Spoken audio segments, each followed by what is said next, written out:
Hello and welcome to Castle's Corner. I am Coach Castle. Back again today is Jerry for another Mythbusters. Thank you very much for coming, Jerry. Nice to see you again, as always. And today we're actually going to be starting off with a little bit of somber news. We're going to be going over the actual coronary report of what happened to our good friend, Mr. Doug, and hopefully try to keep that brief. Jerry will do the honors. And then moving forward, we're going to get into another Mythbusters. Today, we're going to be talking about four subjects. I think all you guys will get a laugh out of a couple of them, and some of you might even have new information out of them. So we'll see. But Jerry, would you mind sharing with us the actual cause of death for Doug? Hey, all right. What happened was Doug Brignoli was a friend of mine, and of course, he's pretty well known. He was your kind of master bodybuilding biomechanics. His book, The Physics of, what was it called? The Physics of Physics Exercise? of the physics of sorry.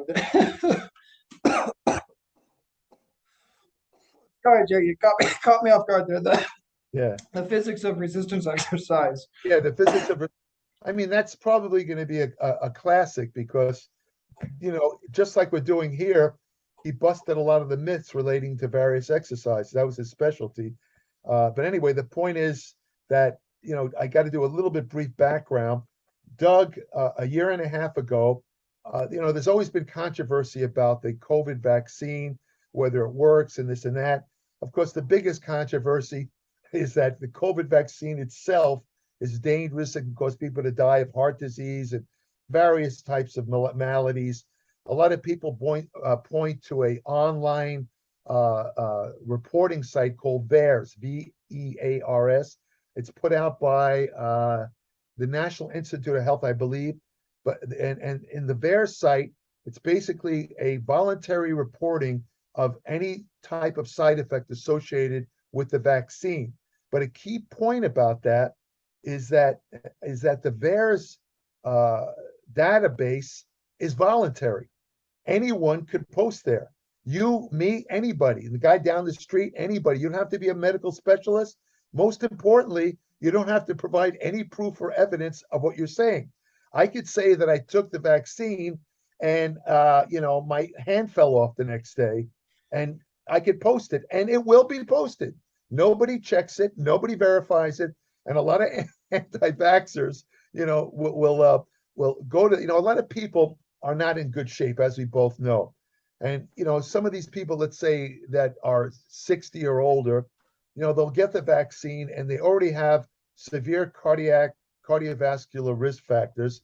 And a lot of them will drop dead within proximity of the vaccine, maybe as short as 2 days. But the point being that it's not the vaccine that's killing them.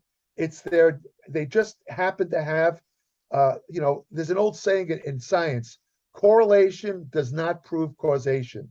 It's a very famous statement, and I always refer to that. No, it's just because something happened, you can't directly relate it unless you could show cause and effect evidence, and that is never done. It's never done. So the people assume that. Anyway, Doug got the vaccine, and they had this controversy. So he went on Facebook. He has a lot of people that respect him and follow him. He wanted to show how safe the vaccine was. So he posted something to the effect that I just had I did some research, and I'm convinced that the COVID vaccines are safe. And I just had the vaccine myself. And now I'm paraphrasing him. If I die, then that means the anti-vaxxers were right. That's not exactly what he said, but that's more or less what he said. This was a year and a half ago. Now, right after Doug died, a plethora of posts was saying the vaccine killed Doug Brignoli. He died from the vaccine. First of all, there's no way a vaccine's going to kill you a year and a half after you see what people don't understand about the COVID vaccine. The best way to look at it, it's like a primer. What it does is it primes your immune system to recognize what they call the spike protein that's on the SARS-CoV-2 virus that causes COVID. It sets you up your immune system. So if you encounter the virus, your immune system is set up to deal with it. Now, the big mistake, and this I have to agree with, this is one thing I agree with the anti-vaxxers. When the vaccine first came out, thousands of cases of COVID were, Trump took his time and was saying that it was nothing, all this, 180,000 people died, et cetera, et cetera. In an effort to get people to take the vaccine, certain people like Fauci and others made this statement that the vaccine will prevent you from getting infected with COVID. That's where they made the mistake. Unlike the flu vaccine and polio vaccine and others, the COVID vaccine never actually protected you from infection. What it protects you from is the more dangerous aspects where you'd have to be hospitalized, put on a respirator, or possibly die, right? So what happened was, and here's the point though, when you take the vaccine, it basically does its job by kind of getting inveigled with the immune system, getting the immune cells to recognize this spike protein. So they produce what they call neutralizing antibodies. That means if the actual virus does, if a person is infected, the neutralizing antibodies will immediately attack the SARS-CoV-2 virus. So you're infected, but you won't get sick enough to have to go to the hospital. Without the vaccine, anything can happen. See, that's the point. But here's the thing. The vaccine is gone in a couple of days. It's gone. It does not get into the cells. It does not alter DNA. This is all false stuff that's been spread around, you know? So he had it a year and a half ago, of course, and it turns out that all the speculation, Doug died. There was two things being spread around Doug. The first one was that he died from the vaccine because he openly said, if I die from the vaccine, you guys are right. That was the first thing. The second thing was Doug was, since he was a kid, was always in great shape, champion bodybuilder. I know myself, I've never personally seen Doug out of shape ever. Some guys are in great shape for a couple of months, and the next couple of months, they don't even look like bodybuilders. They either get fat or they get very skinny. Doug was the exception. He was a very light, Doug, similar to Frank Zane, had a very light bone structure. He realized that even before he got into all this biomechanics stuff, he realized that the route for him to go would be to get as cut and muscular and shapely as possible rather than trying to be a big muscular monster, right? Now, why am I saying this? Because Doug didn't need to take steroids or a lot of steroids to get the look that he wanted. You know what I'm saying? You could actually get the appearance that he had with minimal to no steroids if you diet and train right. And Doug did diet and train right from the start. He trained under Bill Pearl. He knew a lot about training, even as a kid. You know, he was no dummy. He knew how to train. He knew how to diet, right? Now, so the deal is that I was disgusted with all this because I know damn well that Doug did not die from the vaccine. As far as the steroids go, I can't answer that.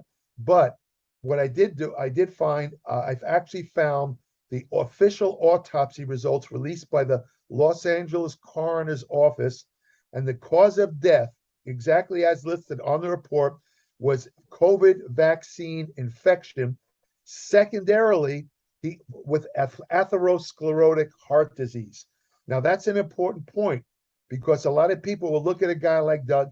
He wasn't that old. He was 62, but for a 62-year-old man, he was in fantastic shape. I mean, chronologically, he might have been 62, but biologically, he was more like 32. You know, he was in great shape, had low body fat.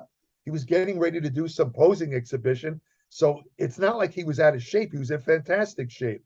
So what happened, unfortunately, and I put this on my Facebook page, when you have pre-existing cardiovascular disease, it's a huge risk factor if you get the COVID infection, because what the COVID infection does is it exacerbates the existing cardiovascular problems to the extent that it can push even a healthy guy like Doug over the edge and cause a heart attack and kill him. That's what happened to Doug. The COVID-19 accelerated, you could say, or worsened his existing cardiovascular. What Doug had was he had plaque formation in his coronary arteries. He had what they call a high calcium score. And a lot of bodybuilders who use massive amounts of steroids do get that also, but there's no evidence that Doug did that, you know. Now, just to be sure, to be honest with you, I wanted to be absolutely sure. So I actually contacted the coroner's office.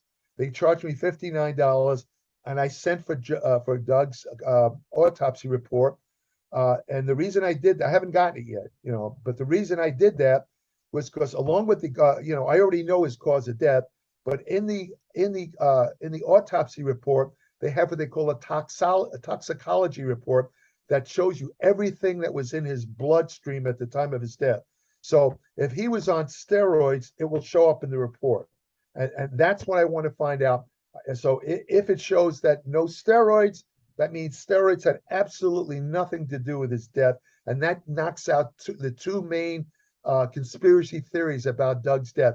A, the vaccine killed him. B, his long-term use of steroids, which there's no evidence for, also killed him. You know what I mean?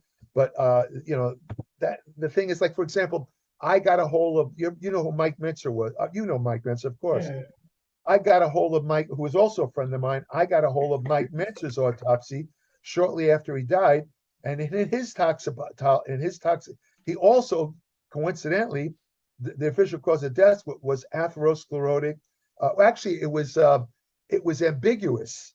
In other words, they couldn't pin down an exact cause of death, but they suggested that it might have been atherosclerotic heart disease because he did have some narrowing of his coronary arteries. But the reason why Mike's was ambiguous was because in his toxicology report, he had like 12 different drugs in his bloodstream.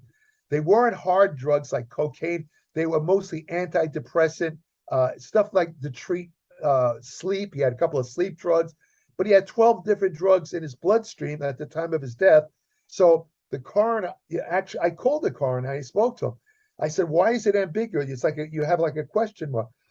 He says, "Because we don't know whether he died from the drugs in his bloodstream or the atherosclerosis that he pre-existing that he had. So it's one of those two. We're not sure. So and that's why I want to see, excuse me, Doug's toxicology report, because it will show if he had any drugs in his bloodstream at the time of his death. And if there's no steroids there, the odds are good he wasn't using steroids, because remember, he was preparing for a posing exhibition like 2 weeks before he died. And then next year, he was going to compete in an over 60, his final contest that he announced, some final over 60 Mr. Universe, I think it was called. That was going to be his final contest. So if there was any occasion to take steroids, it would have been then, to get in shape for the, and he was posting pictures of himself on Facebook. He looked great. He said he was in the best shape of his life. So if Doug was going to take steroids, he'd be taking it now. And conversely, if the toxicology report shows no steroids, the odds are Doug was not a steroid user. So that's I don't know. But anyways, on a little bit of a lighter note, just from last week, I remember we had a little issue there with Bruno. Is Bruno okay? Bruno's okay. That would scare the hell out of me. He fell off the bed, and I don't know what he's blind and deaf, so I would thought he might have hit his head or something. But right after I put him down, and at first he seemed to have trouble walking, and I said, "My God, he broke his leg." I thought he broke his leg, but it turned out that after about 5 minutes he was walking normal. He's a tough little guy. He's Last okay. last night I had a scare because he sounded like he was choking, like it was in the middle of the night. And I was freaking out, and I was ready to take him to the veterinary emergency room, but then I basically rubbed his back and he calmed down. So far so good. He's sleeping over here on the couch. He seems to be okay. But if he does that symptom again, where he looks like he's choking, I'm going to bring him right to the vet. But so far he ate okay. He's drinking water. So far so good. I mean, remember, this guy is 23 years old. He's a little guy, but he's 9 pounds. But that's the equivalent of a human about between 120 and 130 years old. Mm-hmm. All right, well, enough with all the sad, morbid, everybody getting hurt and dying and shit. It happens to all of us, guys, but let's move on to the fun stuff, the stuff that you guys want to know about. So I thought we'd start with a really funny topic. Me and you were just laughing about this. This is popping up all over. I don't know. I hope it's not popping all over. It just appears that it is. But I'll just ask you directly. I, of course, have my own, I'll say opinion, but really it's facts. Do you need to train differently depending on your height? You know what? Seriously, Coach Castle, when you told me that, you notice I burst out laughing because Yeah. I've studied this stuff, meaning bodybuilding science, exercise science, and nutrition for over 60 years. And I've read, oh God, I can't even tell you how much of the scientific literature I've read on this. I've never seen anything about that. Oh, that's too funny. that you have to tailor your training to your height. Now, I will say this though, if you look at bodybuilding competition itself, whether it's amateur or professional, most of the top bodybuilding champions throughout the years have been of average height, anywhere ranging from 5'6" to 5'9". Frank Zane, for example, is 5'9". Couple of exceptions. Arnold was just under 6'1", Arnold Schwarzenegger. For some reason today, he's now down to about 5'10" and a half. I don't know. You shrink when you get older. I know when I see Arnold, when I see Arnold these days, we're like eye to eye. And when I knew him years ago, he was a little bit taller than me. I was 5'11", and I believe he was a little just under. Now he's eye to eye with me, so he's my height. I'm about 5'10" and a half now myself. So anyway, the point being that most of the body were, let's say, average height. Average height, I believe, is 5'8". I believe the average man is 5'8". Now, Lou Ferrigno was an exception. He was 6'5", or Now, the truth of the matter is, it's much easier to get the type of look that wins bodybuilding contests when you're shorter to medium to average height. The taller you are, the harder it is to show that kind of level of muscle proportion, balance, symmetry, and size. This is why guys like Arnold's friend Ralph Mueller, who's something like 6'7", he won the Miss Universe in '86 on default. It was held, I believe, in Japan, if I remember correctly. And what happened was, in the heavyweight class, the first 4 guys all failed. That was the first time they ever tested for steroids. The first 4 guys who placed ahead of all failed the drug test. So Ralph automatically won the heavyweight class because the 4 guys were eliminated. That's a horrible way to win, though. Yeah. But the point being that taller guys do have a little bit more problem, getting that kind of winning bodybuilding look. Now, getting back to the original question of tailoring training to short versus tall, it has absolutely no science credibility whatsoever. It makes no difference. Now, wait, if you want to, there is a slight semblance of truth to that. If you want to tailor your training to your bone structure, that has scientific. Well, that's a little bit different, though. Yeah, that's the only thing that's true. Like 2 examples, the man we were just talking about, Doug Brignoli. Right from the start, Doug knew he didn't have a big. Oh no, not again, Bruno! Don't start barking. Anyway, at least he didn't fall off the bed. It's better. No, he's on the couch. He can't hurt himself. Okay. But Doug knew from the start. He was a very skinny kid, very skinny. He had little tiny bones. He knew that, he was a smart guy. He knew that he couldn't get that monstrous look. So he went for quality and muscle definition, symmetry. That was his whole game from the day one, from the start. He knew he couldn't be a huge guy. Same with Frank Zane, 5'9", 6-inch wrists. Frank actually tried to get big. When he was back in Florida, he went up all the way to 2. And remember, Frank Zane won the Mr. Olympia, weighing about 180 pounds at 5'9". Before he came to California, he lived in Florida, and he tried to bulk up. It was popular back then. There was a popular system of bulking up, trying to gain as much muscle size when a contest isn't imminent, to try and get bigger, and stronger. He went up to 215 pounds, which is the most he ever weighed, right? He told me this story himself. He said he realized he couldn't get big and carry that much weight because he said he was driving his car and he stopped at a red light and he noticed that his stomach was hanging over the steering wheel. He said, and this is Frank Zane. Everybody knows how cut he is. He says, that was it. From that day on, he says, I never tried to get big again, and I went purely for quality. So again, there is some semblance of truth. If you want to tailor your training, that actually makes sense. Look at your bone structure.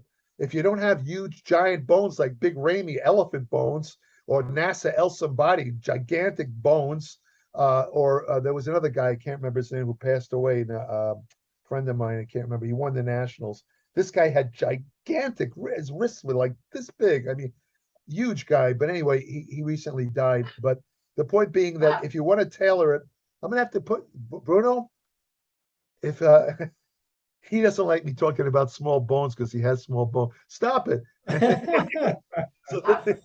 So the thing, If he keeps barking, I'll just pick him up and put him in my And just lap. put him on your lap again. But just to get technical for a second, while you handle Bruno, if you need to get technical for a second, when you're talking about the bones, you're referring to the actual circumference of the bones, not the length of the bones. Right. Just to be Exactly. specific, and to get more specific with that, kind of the reason me and Jerry are laughing a little bit about this is if you're taller or shorter, all that really means is that the length of your bones are longer or shorter. That's all it means. It doesn't mean that your lever's job has a different function. Your bones function as levers. Their Right. job is to, as you know, get pulled together with your muscles over your joints, your hinges, and the size of the levers, it doesn't Right. really matter. You're still a human. Now, Right. smaller guys, because they're smaller, they have smaller muscle insertions. Basically, their muscles are closer together, if you will. So they tend to get bigger and bulkier, looking faster than somebody like me who's 6'2". I look kind of skinny and flat until I flex. Then you look really big because your muscle is coiling up. It's a completely different look than the guys who just kind of walk around all big and bulky all day, but they're, as you already put it, either average height or a little bit shorter. But again, that's bone length, not bone circumference. Also, there's another factor is that there's one other factor that has a little bit of truth. I'm gonna have to put him in my lap. Hold on one Oh, second. yeah, go ahead. Go ahead. Hold on a second. Hold on. He's a needy little puppy. Hold on. Well, not puppy. I always say puppy just because he's small. Poor little cutie. I'll put him in the thumbnail again, probably. There he is. Here's the guy. You see him? There we go. Hey, Bruno. There he is. There's Bruno. Hey, cutie. Anyway, why am I sitting? The thing is, though, that talking about levers, you probably know this. When you have the shorter lever, let's say in your arm, it actually can increase. You can actually capable of greater power output, more strength. In other words, a lot of people will compare, for example, Franco Columbu, who was Arnold's good buddy. Franco was considerably stronger than Arnold, pound for pound. And a lot of it has been attributed to Franco's shorter bones. It gives you a certain a lever, difference where you have a little bit more strength in certain exercises. That is true. But to say that you have to tailor your entire training program to your height there's no scientific credulity to that at all. None. Zero. Now, before we get to the next one, I just want to clarify the last thing you just said real fast, guys. Now, I've mentioned this, obviously in many of my biomechanic videos. I mean, I got a lot of lectures on this. Yeah. But what Jerry's referring to is basically when you're a shorter person and your bones are actually shorter, most of you can see where I'm going with this, but a shorter lever magnifies the load less than a longer lever. So think about a very easy way for those of you who haven't seen any of these lectures, you know what I'm talking about. If I was to give you a 5-pound dumbbell, told you to curl it, it'd be very easy for you. If I was to take the 5-pound dumbbell and like duct tape it to the end of a broomstick, give you the other end of the broomstick and tell you to lift it, it would feel significantly heavier. Even though the weight is the same, the load being delivered to your bicep is completely different because it's a significantly longer lever. Now, this is it's just a simple way to think about it, but this is why you'll see short guys, for example, bench pressing significant weight, like 3 plates, 4 plates. Then you see somebody like me go in there and they're 2 plates, 2.5 plates, and they're struggling with it. Well, the load is actually probably the same being delivered to the pectorals, but due to the length of the levers, it doesn't matter. And of course, one looks more impressive than the other, which is why I'm always so against ego lifting and using levers to your advantage, of course. But let's move on to the next one. I think you'll like this as well. I know you've actually spoken about this one a couple times. So this is a very common one. I hear it all the time. It still persists no matter what I have to say about it. Fasted cardio is better than eating before you do your cardio. Well, actually, my Applied Metabolics publication, www.appliedmetabolics.com. I've actually done not one, but I think either 2 or 3 articles. 3, I think. On fasting cardio, because it's a real big topic in not just bodybuilding, but fitness in general. Now, just to give people an idea of what it entails who aren't familiar with this, the theory is that when you sleep at night, your body is using up a lot of the glycogen that's stored in your muscles and your liver. So when you wake up, this is the theory, you have relatively few carbohydrate stores because glycogen is just stored carbohydrate. Therefore, if you immediately, as soon as you wake up without eating anything or even drinking anything, although you could have coffee without sugar, you get on a bike or or whatever, you run, walk, you do some sort of aerobic exercise, your body will tap into fat not only faster, but with a much greater ability because your fuel stores are low. So your body will utilize fat much more readily than if you ate a meal. See, this is the theory.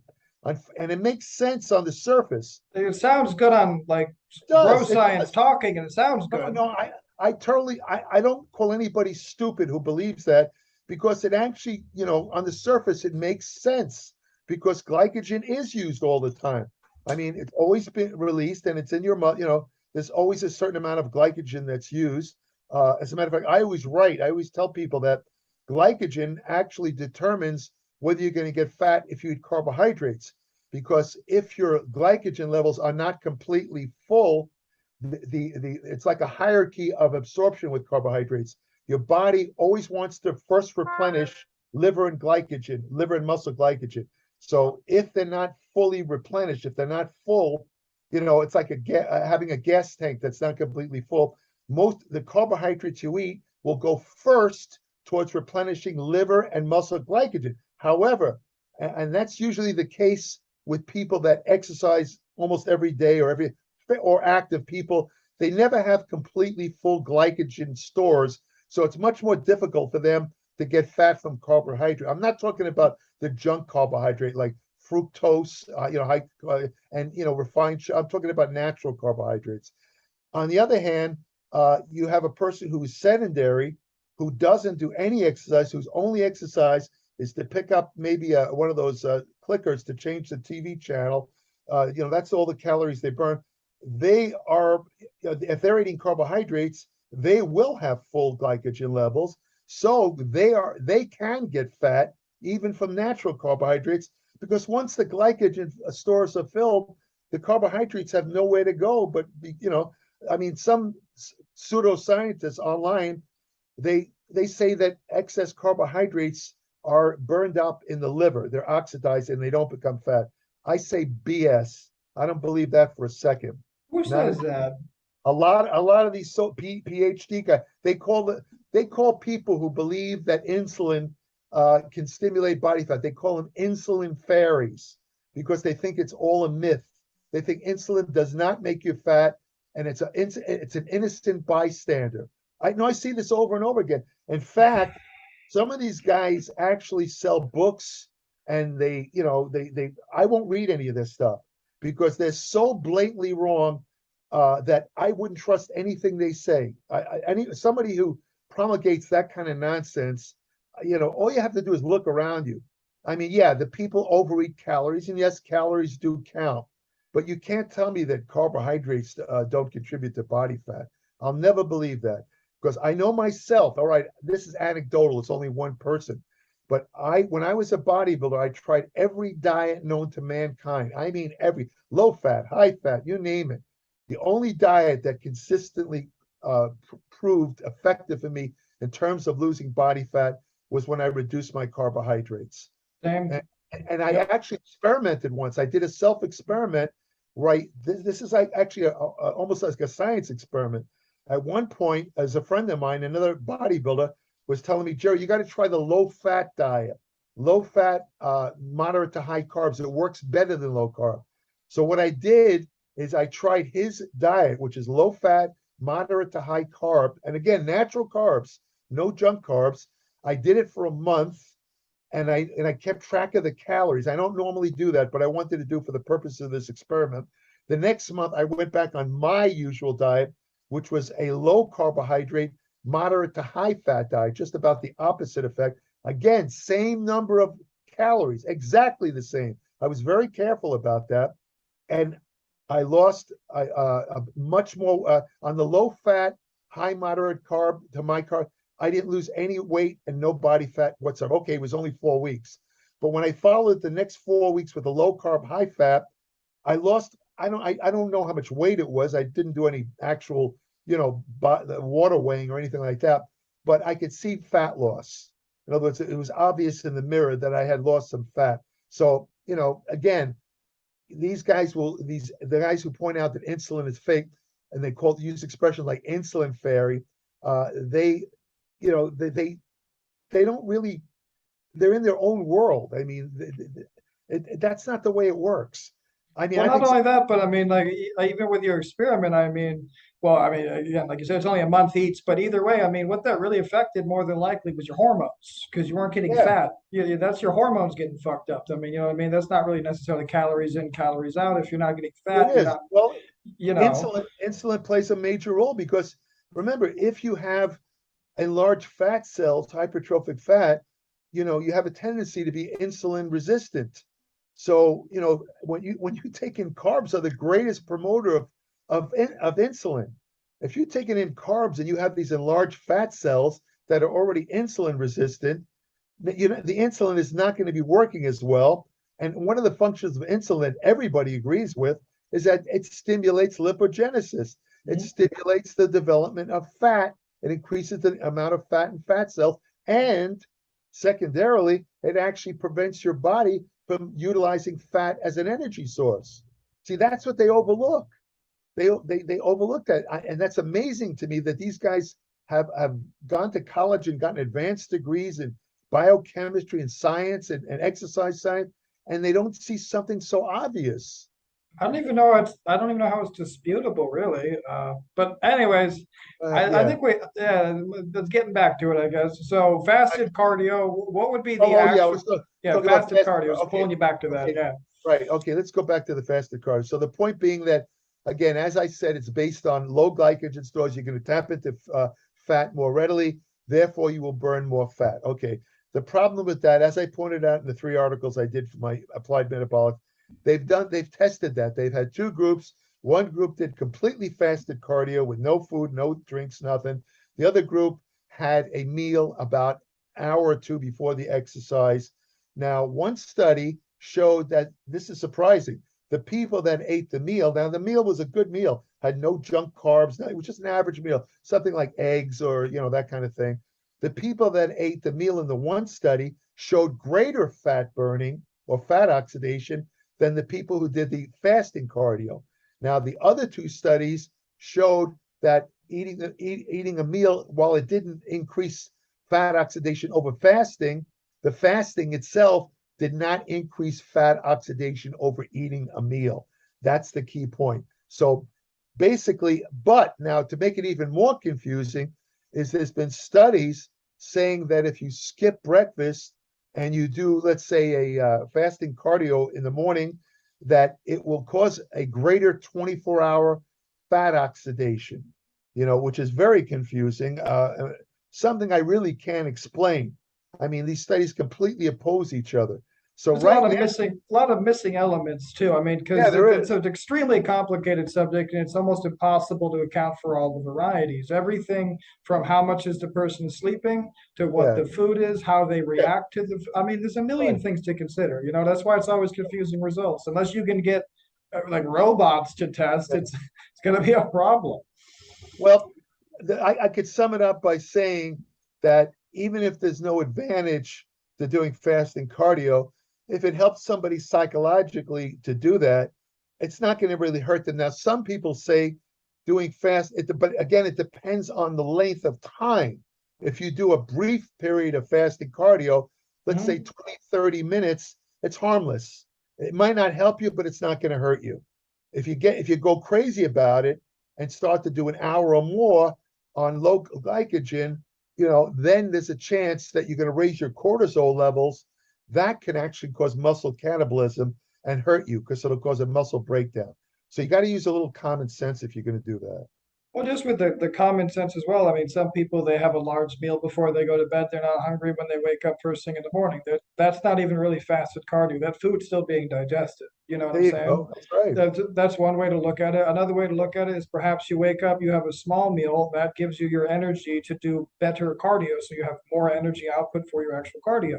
Right. Or perhaps you want to do fasted because you enjoy the mental clarity, but just make sure to slow, steady state cardio as Yeah. opposed to something really hard. I mean, there's many ways to look at this, but Right. long story short, there's no benefit to doing fasted cardio basically. Oh. Yeah, I No. just like to be clear about that because people Right. always complain about it. I'm like, well, why are you doing it if you're complaining about it? Just eat something first. It doesn't matter. But anyway, so we beat that one to death. The next one, you'll like this. It's the same kind of a thing. And me and you probably for years have been saying how stupid this is, but let's get into it.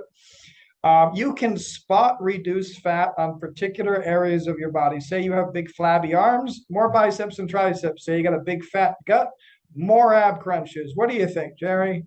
Well, if you look at the exercise and fitness related videos on YouTube, I would say at least 80 to 90% of them revolve around the concept of spot reducing. In other words, they lead people to believe that by using certain exercise routines or let's say abdominal work, that you can locally reduce fat. In other words, if you do a certain amount of abdominal work, you can get a smaller waist, you can get that six pack just by doing an extensive amount of abdominal work and this and that. Unfortunately, this again, they've tested it out scientifically in many, many studies. This has always been a controversial topic in exercise physiology. And as a result, they've done at least 10 studies I know of that have fully tested the concept of spot reducing. It doesn't work. It just doesn't happen. In other words, when the body burns fat, it burns it systemically. It burns it all over. Now, let's say a guy is doing 1,000 reps of abdominal work, right? But let's say he's also on a low calorie or low carbohydrate diet. Now, doing 1,000 reps is going to burn calories. See, so it might appear that he's actually getting a smaller waist from the exercise, but it's actually just the calories that he's burning combined with his diet. That's what's giving him the smaller waist and the greater abdominal definition. And the pathetic thing about it is he'd get the same abdominals from doing a set of 30 sit-ups and doing aerobics because he burned the same amount of calories. It's the calories that's doing it. It's not the exercise. But you know what? This is an example of something that's so burnt into people's brains that, like I say, I don't want to mention names, but even some top bodybuilding champions still tell people to do 1,000 reps a day because this is what they did 40, 50 years ago. They just, no matter how much science you show to disprove it, it's like what they call confirmation bias. In other words, they know that, or they believe that doing 1,000 reps worked for me, and I know it'll work for everyone else. That's their thinking. It's just, there's no convincing them.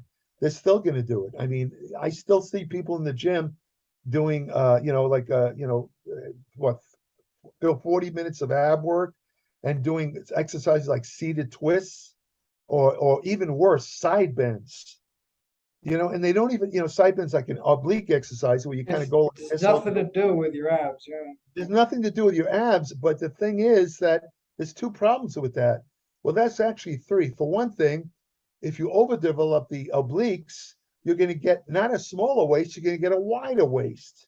And that's the second problem, if you want to call it a problem, and I've pointed this out many times, if you study the anatomy of how the abdominals work, whenever you do, let's say, a crunch sit-up or a direct abdominal exercise, the function of the obliques is to stabilize the torso, to stabilize that abdominals, basically. So as soon as you do a sit-up, you can even put your hand on your side. You'll see your obliques are flexing.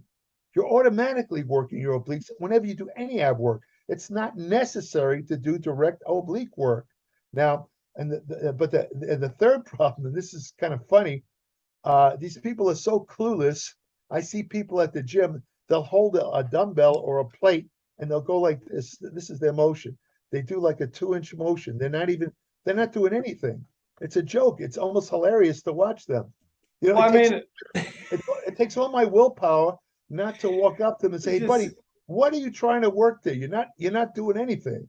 Well, it's even worse when you see them and they have a plate or a dumbbell in each arm, and then they're just a seesaw. So they're literally just balancing Right. themselves. They're not even training their obliques. And not only that, But your obliques shouldn't be, that's not even a good resistance curve for your obliques anyways. You want to be obviously pulling from the opposite of the muscle. You know what I Right. mean? But Yeah. back to what you said about the abs. I mean, just real quick on top of the obvious functions of the abs, the primary one that you're looking for when you're exercising is the actual flexion component of the abs. Now, just I don't want to get too much into this, but you don't have abs as in upper abs, middle abs, and lower abs. You have one ab Yeah. muscle. And it's called well, basically, it's just a straight muscle that has tendons and ligaments through it. Those are what actually give you your lines of your abs. Those are genetic and unalterable. The function is just to bring your lower ribs to your pelvis. Okay. Now here's a thing that I don't want to again get too much into this, but if you're training your abs like that, you are overtraining your abs. And if you're overtraining your abs, they're going to be in a constant state of short locked muscles, basically. It's not good for your body, your posture, or your system. It interferes with your pelvic floor muscles, your diaphragm, your breathing, and a lot of other things. So all these guys you see walking around all day, constantly flexing their abs, crunching their abs, doing dozens and dozens of crunches and ab work. They're just screwing up their posture. They're not getting any better results. The ab is only about the thickness of two pieces of paper. It's extremely difficult to make it any thicker. You get your abs through dieting. I Right. just like to make that point very clear. Well, there's another thing to consider also is that what you just mentioned is a lot of people would get very angry Oh, if I you know. if you told them that lower ab exercise, and I know Doug always said this too, that lower ab exercise are a waste of time, because it's basically one muscle. They would violently argue with you and say, no, that's not true. You could directly target your lower abs, but if you look at the exercises that are supposedly designed to work the lower abs, nearly all of them actually work what they call the iliopsoas muscles, Yep, your which hip are these flexors. muscles that attach to the bottom of the spine, curve around to the front. Now, the problem with doing overworking those muscles is that you cause a lordosis. In other words, you cause an excessive curvature of the lumbar area of the back, which will eventually lead to lower back pain. Hmm. That's the problem. In other words, what they'll go like this. They'll do it. Let's say the hanging knee up, which is supposedly a lower ab, and they say, "Well, I put my hand on my lower abs, and I can feel it flexing. I know it works." Well, what happens is the abdominals are isometric. It's not the abdominals bringing your legs up; it's the iliopsoas and the rectus femoris of the frontal thigh.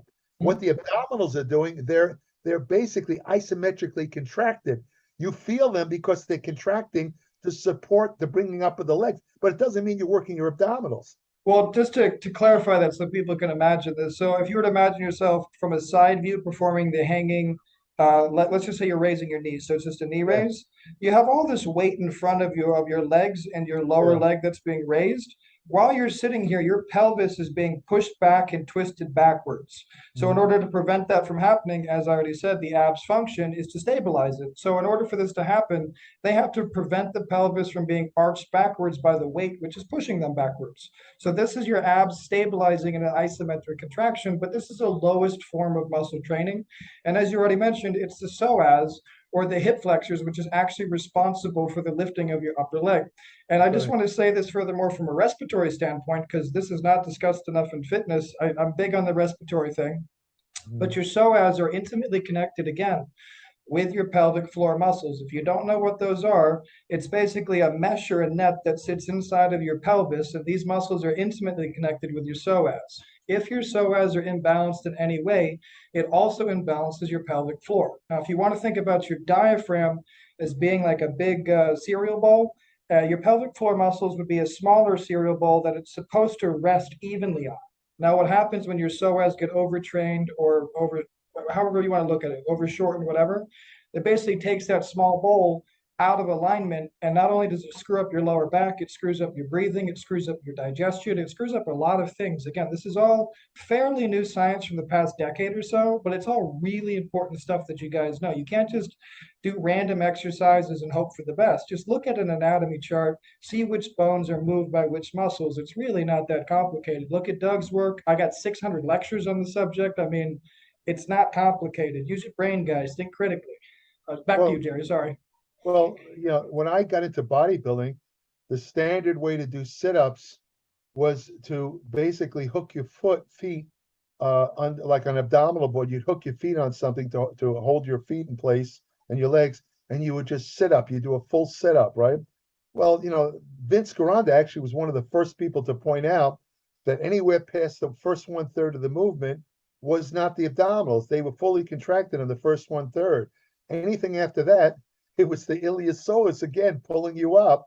And another thing to consider is anytime you hook your feet under anything, when you're doing any type of abdominal training, you're automatically activating the rectus, the frontal thigh, and the iliopsoas.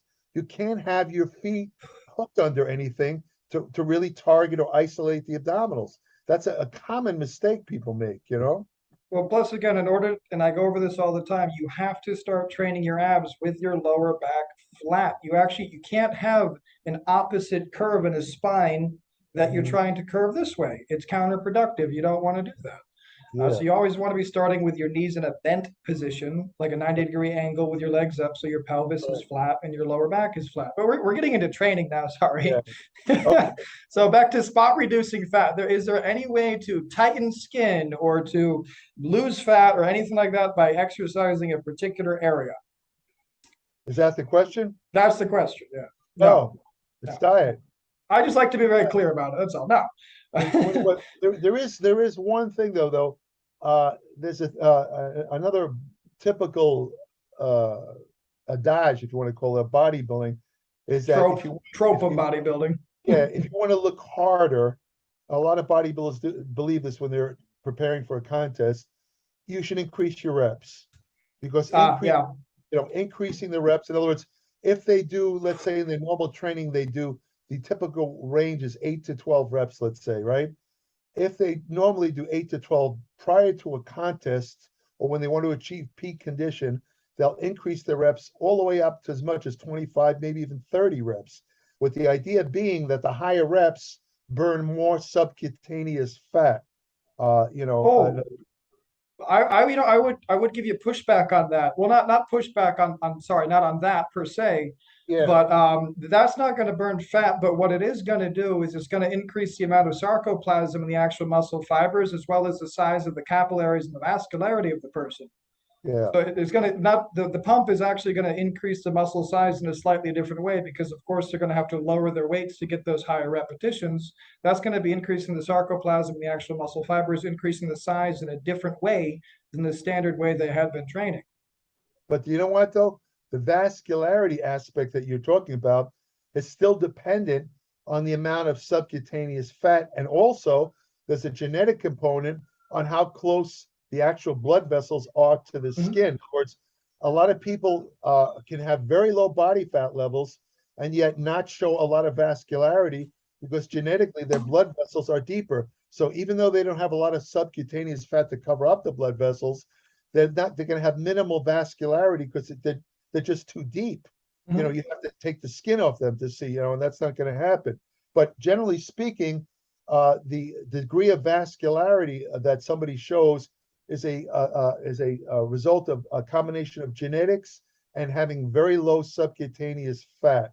The lower your subcutaneous fat, that's the fat just under the skin, the greater the degree will be of vascularity if the veins are there to begin with. I remember having a discussion with Mike Menser, and we were both talking about vascularity, and he says, I've never really had a lot of vascularity. Now, I thought he had a pretty good amount of vascularity. He thought he didn't compared to some other bodybuilders. Like there was a guy competing at the time named Clint Byerly, who I competed against. He was around in the 70s, but he placed, I think, third in a 75 Mr. America or something like that. But I remember standing next to this guy in a bodybuilding lineup, and I looked at his arms. It looked like a damn freeway map. He had veins I've never seen so many veins. Yeah, some people like that. Yeah, he had this huge vein in his deltoid, huge, And I said to him, hey, how did you get that degree of, I can never get those veins like you have, no matter how you diet. What did you do? He said, nothing. He says, I was born. And I asked the same question to another highly vascular bodybuilder. This guy turned out to be a pro who competed in Mr. Olympia, a guy named Rich Gaspari. Yep. He's still around. He has a supplement. Great guy, Rich. Yeah. But I said to him once when he was a bodybuilding competitor, I was working for the bodybuilding magazine. I said, Rich, what's the secret of your tremendous vascularity? He said, Jerry, I always had vascularity. My father has veins all over the place. It's 100% genetic. Hmm. I said, nothing you did training, high reps, and nope. He says, I always have them. And to underscore what he's saying, I saw a recent video of him. Today he must be in his 60s or something like that, late 60s. I saw him in a video training another guy, and even though he's a lot smaller, he was wearing a short sleeve shirt. He still has the veins all over his arms. And this guy hasn't taken steroids in years. It has nothing to do with it. I mean, one of my favorite myths related to this is when I competed, I can't help laughing. There was an idea that a lot of guys, right before they stepped on stage, let's say they're in a bodybuilding contest, they're backstage, they're pumping up backstage, they're getting ready to pose. A lot of times they would bring some red wine with them, and they would drink about a half hour before they're scheduled to step on stage. They would drink this red wine. Why would they drink the red wine? Well, two reasons. First, they thought it would help them relax because of the alcohol effect. Second reason, and the main reason, was the belief that drinking red wine would immediately bring out vascularity. Why? What was the There, reasoning? there was no reasoning. There Oh, is it's one of those things. Oh, sorry. yeah, there is no. Okay. It was some guy just pulled it out of a hat, just like some guy along the way. Remember, like in one of our past He was videos, relaxing probably, and he was like, "Oh, it's to bring out vascularity." or maybe some guy was an alcoholic and he couldn't stop drinking, so he brought the wine with him, and everybody did, oh, this guy must know something. He's got That's more veins all over. likely, Yeah, probably. Yeah. he's got veins all over him, so it must be the wine. So that's how it starts. It's like the stuff with the eggs, where somewhere along the line, some guy decided to eat only egg whites, Oh, and yeah. and God knows how many people followed him and still follow him without even analyzing the whole situation. Well, You what know, about increasing? Now, obviously, I'm not talking about spot reducing fat here, but what about increasing vascularity through like niacin or beet juice? that's another myth. Niacin definitely causes a dilation of blood vessels. Unfortunately, they're a little bit deep lying. In other words, they're not the ones that are right under the skin that you Mhm. want to stick out as a bodybuilder. Or you get that flush feeling from a histamine release due to the niacin and all this, but the blood vessel dilation that occurs is deeper. The only thing I could think of that might actually bring out veins if they're there would be something that raises nitric oxide, Mhm. because nitric oxide dilates almost all the blood vessels. So But wouldn't that be, if unless I'm wrong, wouldn't that be beet juice if you had about 8 ounces of beet juice? beet juice might actually dilate, yeah, the nitric oxide. It would take about an hour to an hour and a half for the beet juice, for the nitrate and the beet juice to be converted into nitric oxide. Theoretically, if you have the veins there to begin with, drinking that will probably make you look a little bit more vascular because it will dilate the blood vessels without question. That might actually work. That, and also another fad that another get a kick out of, I have to put this in because we're on the subject. A couple of years ago, probably around the 80s, some bodybuilders started using erythropoietin, EPO. Do you know what that is? Yeah, yeah.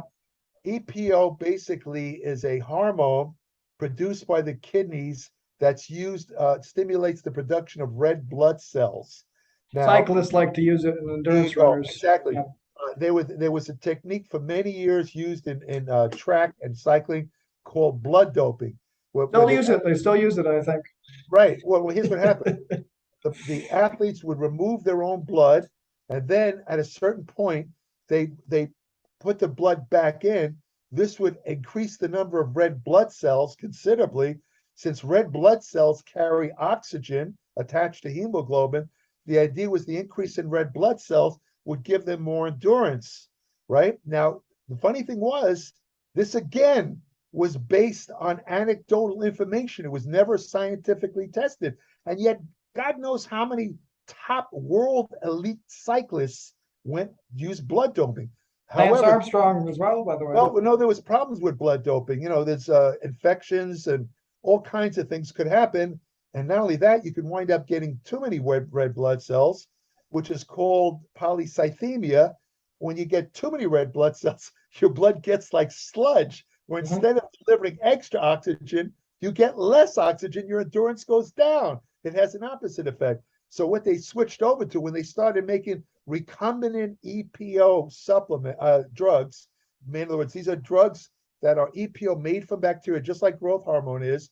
The athletes switched to that. And that's what Lance Armstrong was using. He was using recombinant EPO. And again, the theory was that by increasing the red blood cell content, you increase the oxygen delivery. It was never tested until a couple of years ago. And this, I have to admit, surprised me. I thought that there must be something to it. Just like we talked about the fasting aerobics, on the surface, blood doping makes sense. More blood cells, more oxygen. Of course, it would increase endurance. And it would also decrease fatigue. It makes sense. Unfortunately, when they tested it, they tested several studies. They tested the idea. They tested with actual blood doping and EPO blood doping. No increase in endurance at all. It Yet, was a placebo effect. I was just going to say, if I could interrupt here, I'm actually in the process of writing an article right now about the placebo effect and the nocebo effect in regards to diet and exercise. I've been studying it for the last 2 months. I don't know how much you know about it, but it's I know a lot absolutely about it. fascinating to me. It's so fast. I didn't know how deep it ran. I'll Oh save man. it. Yeah, I'll save it for later, guys. But I'm working on it now. It's fascinating stuff. Let me just say that I estimate, this is an estimate. I know I have no scientific evidence to prove this, but I would estimate that 65% of the effect produced by so-called sports supplements are Mhm. from a placebo effect. Mhm. And even more shocking, about 60 to 70% of the effect of pharmaceutical drugs Yep. are placebo effect. That's a shocking statement, but it's true. So Hmm. in other And words, well, including the nocebo as well. I should add that right, as the yeah, nocebo as well. nocebo, that's the opposite of placebo. It basically means you're taking something and believing it's going to help you, right? It has a nocebo is the effect, is the opposite, where you take something and believe it's going to hurt you. And even though it might not actually have anything noxious in it, your belief that it's going to hurt you will start a kind of biochemical cascade in the body where you wind up actually hurting yourself. It's And by amazing. the In no, fact, yeah, and again, by the way, guys, this is not debatable. This crazy science I'm digging into now. The nocebo effect has even been correlated to massive amounts of deaths. People literally, basically willing themselves to die because of something. I mean, again, I'm going to get into it soon with you guys, but back to the placebo and the I nocebo just got to effect. tell you, Yeah. before we leave this topic, I got to tell you one quick funny study that I quote a lot in the past, not lately, but there was a study done way back in the early 70s by a guy who actually won a gold medal representing Israel in the hammer throw in the Olympics, and he's also a scientist. He took two groups of powerlifters, and he told them that he was going to give them, at that time, a new steroid Ah, injectable called decadurablin. I But seen what this he one. didn't but what he didn't tell them, so he gave all these guys an injection. Now, what he didn't tell them was that some of the guys got decadurablin, actual decadurablin. The other guys got saline, in other words, salt injected. There was no active substance in it. At the end of this study, when he tested their maximum lifts, they all of them had gained strength, even the ones that took the fake substance. Why? The placebo effect. They believed that the drug made them stronger, and it did.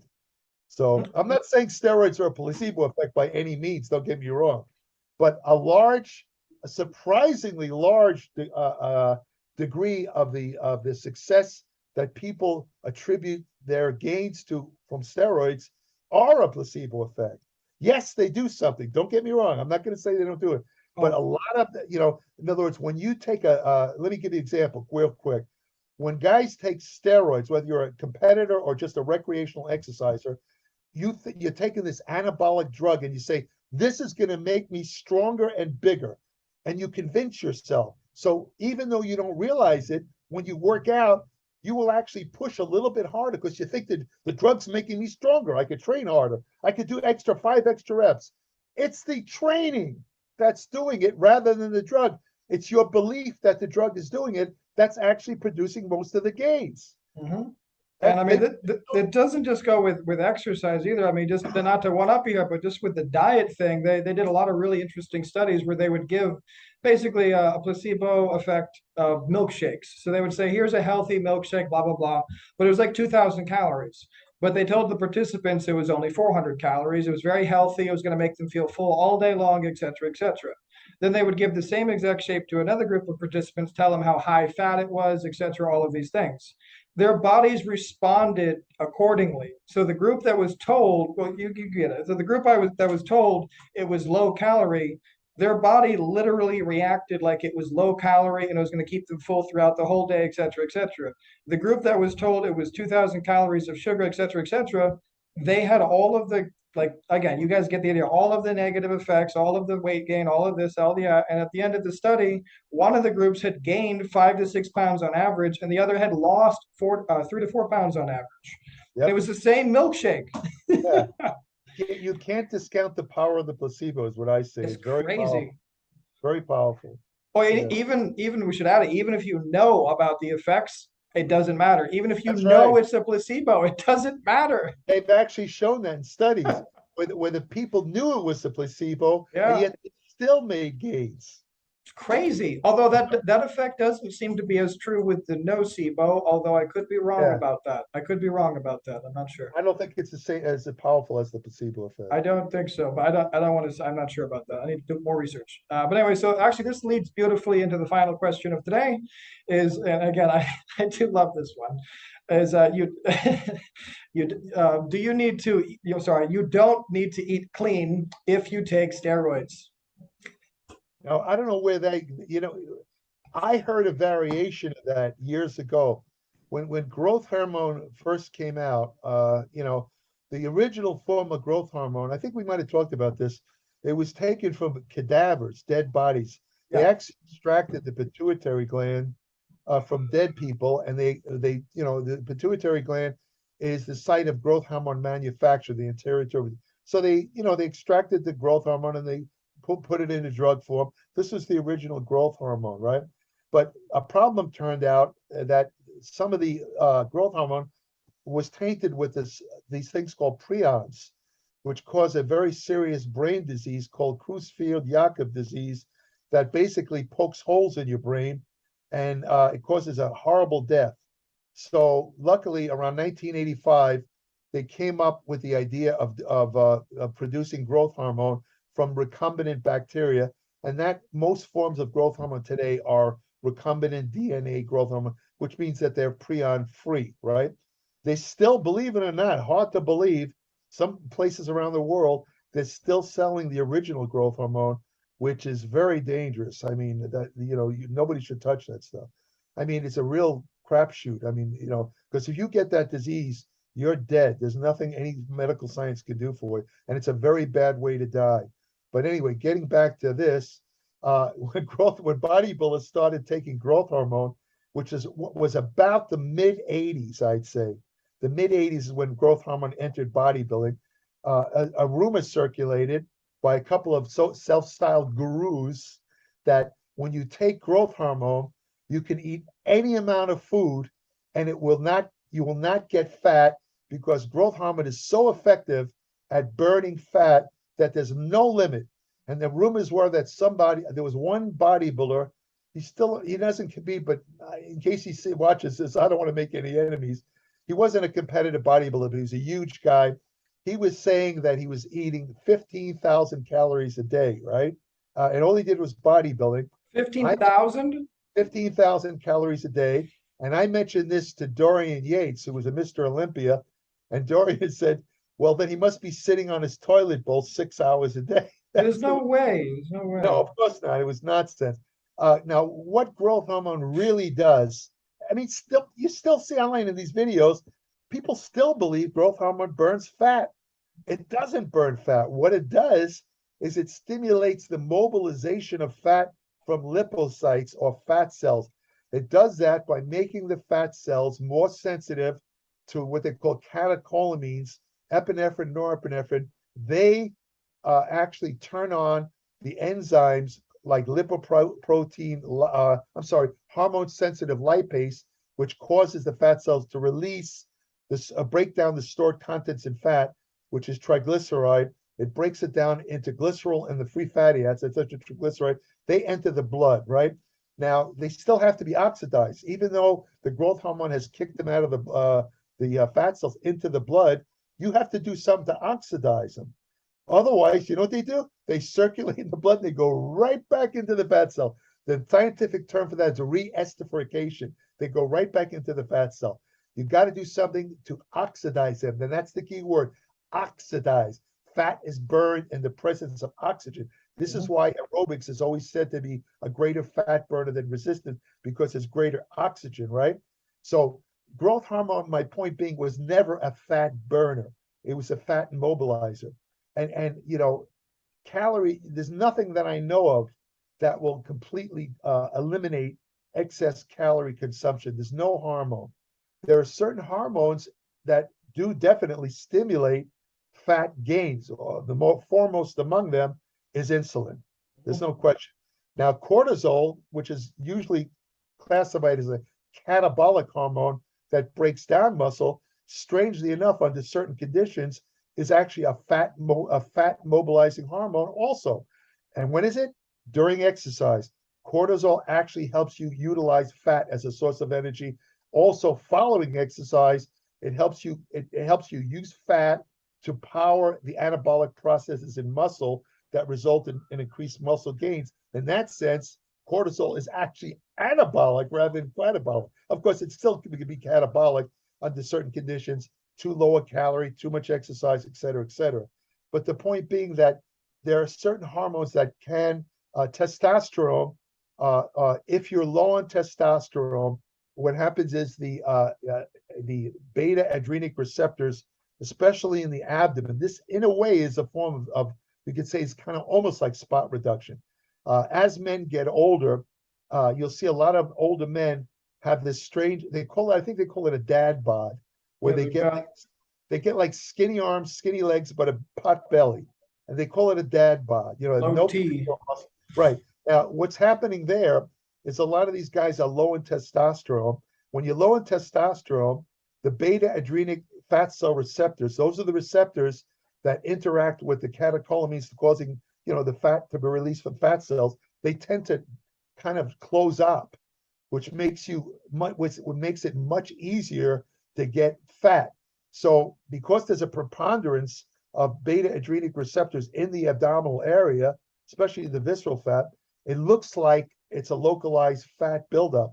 It's not really. They're actually getting fat all over, but because of the nature of the anatomical nature of the abdomen, it seems like there's more fat there.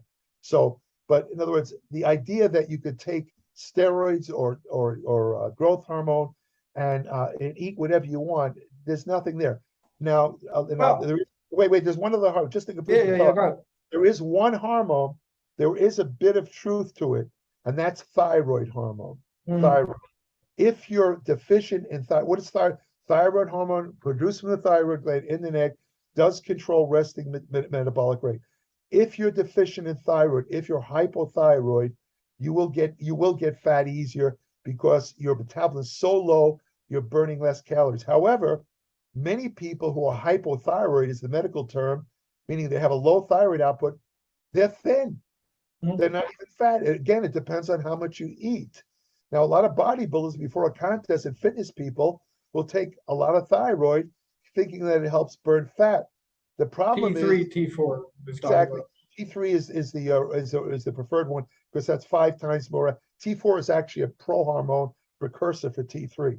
Now, the problem with taking T3 like Cytomel is that unless you take more than your body makes, what happens is a feedback mechanism where if you take, let's say your body produces 3 grains of thyroid, just figure off the top of my head, and you take 2 grains of Cytomel. What's happening now is your body will sense that instead of producing 3 grains, it'll produce 1 grain. But now you haven't gotten a hyperthyroid or faster thyroid. All you've done is cut your natural thyroid. To get a hyperthyroid effect, which supposedly will help burn fat, you have to take more than your body makes. The problem with that is as soon as you step over that line, your body's not just gonna increase fat oxidation, it's gonna also increase muscle breakdown. It's going to actually break down your muscle. So it's a very fine line. And the truth is the matter is that most fat people, or I should say obese to be politically correct, they have been found they don't even have low metabolism. Most of them don't even have low thyroid. They get fat because they eat too much and they exercise too little. It's not a thyroid problem, you know. So Even if there is a thyroid problem, I mean, lots of times you can do something as simple as taking 1 or 2 drops of iodine a day and correcting some of your macros and micros, and it's all gone bye-bye. It's just well, real simple. it's interesting that you mentioned iodine because, as you probably know, 2/3 of your hormone, of your thyroid hormone, is iodine. The Yeah. rest of it is the amino acid L-tyrosine. That's all thyroid hormone is. It's a And a lot combination. of people don't get any iodine in their diet if they're not eating It's a regular combination, amounts of. right? It's a Sorry, go ahead. it's just thyroid is a complex of iodine and L-tyrosine and tyrosine, the amino acid. Now, the interesting about iodine is the main function of iodine is to be used for thyroid hormone synthesis. That's it. That's all it basically does. Now, the thing is, thyroid, there used to be for many years, especially in the South, they had this thing called the goiter belt, where a lot of people would get, they would not be getting iodine from their diet. So in an effort to trap as much iodine as possible, the thyroid gland would greatly enlarge. It looked like a big tumor in their neck. They called it a goiter. So these people would walk around with these big, thick, like it looked like a tumor on their neck. And that was because the thyroid gland greatly enlarged because it was trying as best as it can to trap. It wasn't getting enough iodine. It was trying to trap the iodine, right? So, you know, that basically kind of disappeared with the production or introduction of iodized salt. Mhm. Now, iodine is found naturally in most seafood. If you eat seafood, you don't have to worry about iodine. But the thing is, a lot of people weren't eating the fish, and they, you know, so when they introduced iodized salt, the goiter belt disappeared. Now, you know, but it still existed in a third world country. You still get the people with the goiter and all that because they're still not getting iodine. But with the idea over the years that sodium causes high blood pressure and all kinds of problems, Mhm. people started cutting their salt intake down. And unfortunately, their iodized salt was their only source of dietary iodine. So Mhm. as a consequence, after like what, 80 years, now the thyroid iodine deficiency is coming back, where it's much more common all over the country. Where I mean, the people might not get the full goiter, but they're still showing an iodine deficiency, which will be translated as low thyroid output.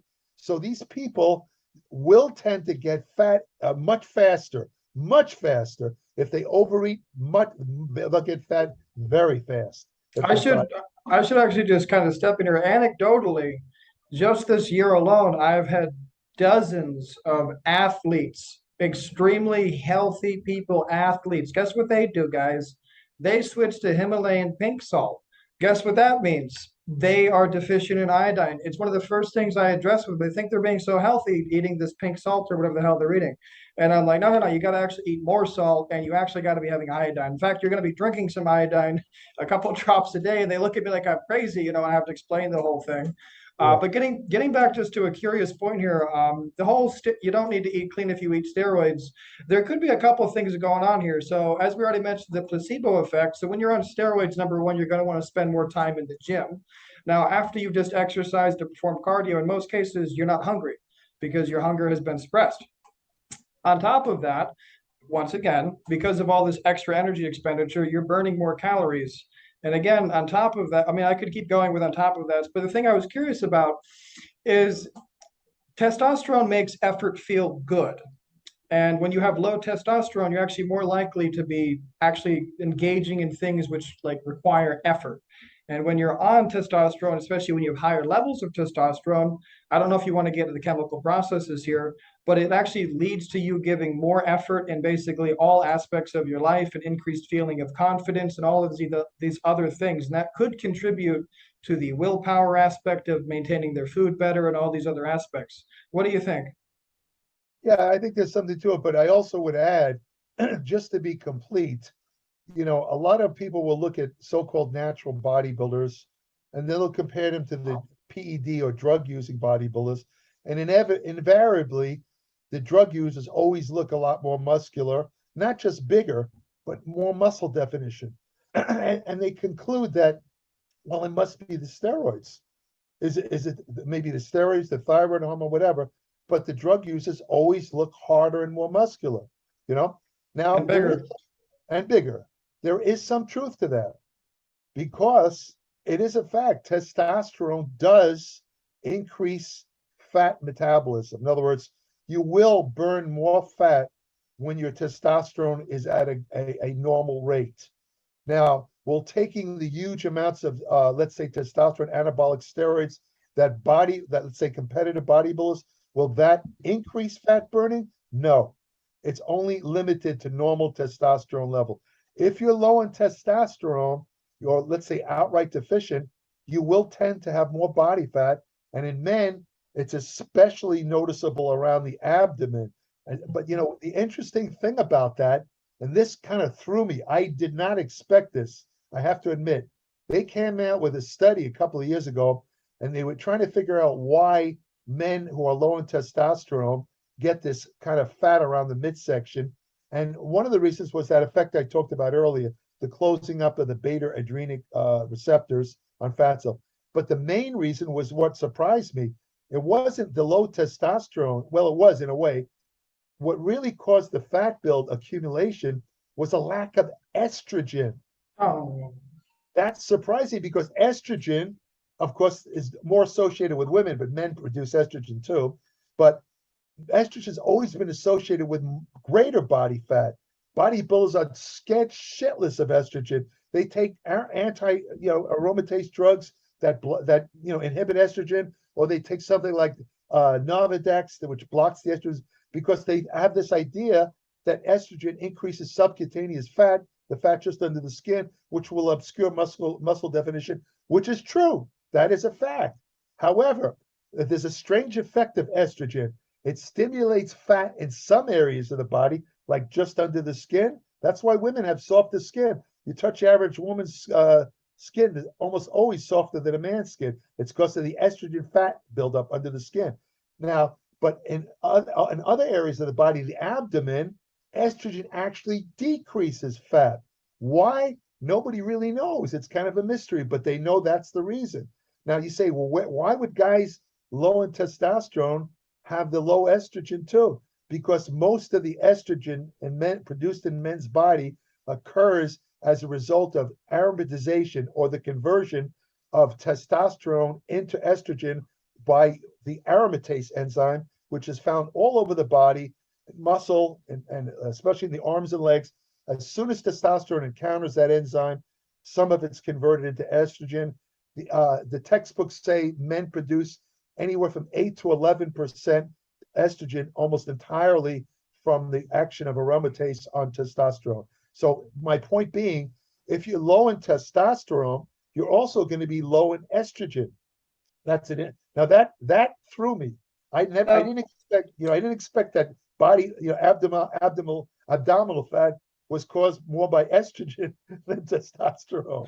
now, real quick, just out of curiosity, because I don't know if I'm misremembering this. I'm really tired right now, actually, but am I misremembering this? If you're, let's say, taking large amounts of steroids, you got elevated testosterone, but you're also crushing your estrogen, wouldn't that have really dramatic, like negative effects on your strength performance as well as your recovery Absolutely. ability? Absolutely, because a lot of people they don't realize. See, you have to understand, there's only one androgen receptor, meaning there's only one receptor in muscle that, whether it's anabolic steroids or natural testosterone, it only attaches to one basic receptor.